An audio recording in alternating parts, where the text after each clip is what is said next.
લક્ષ્ય ન્યૂઝ, એક નજર, એક લક્ષ્ય.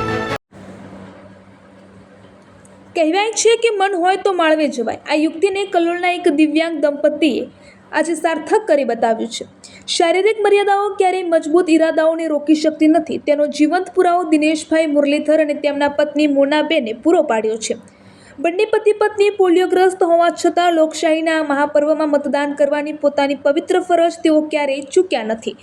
દિનેશભાઈ અને મોનાબેન બંને જ્યારે માત્ર 3 વર્ષના હતા ત્યારથી જ પોલિયોની અસરને કારણે દિવ્યાંગતાનો સામનો કરી રહ્યા છે.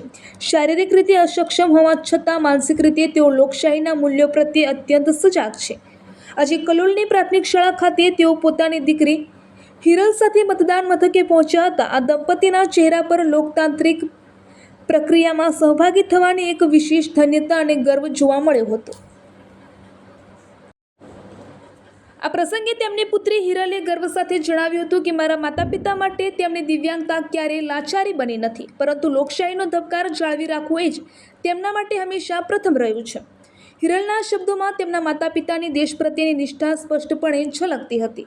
આજ સુધી યોજાયેલી આ તમામ નાની મોટી ચૂંટણીઓમાં આ દંપતીએ નિયમિત મતદાન કરી જાગૃત નાગરિક હોવાની ઓળખ આપી છે. દિવ્યાંગ હોવા છતાં લોકશાહીના મજબૂત આધાર સ્તંભ સમાન આ દંપતીએ સાબિત કર્યું છે કે મજબૂત રાષ્ટ્રના નિર્માણ માટે શારીરિક ક્ષમતા નહીં પણ મજબૂત ઈચ્છા શક્તિની જરૂર હોય છે.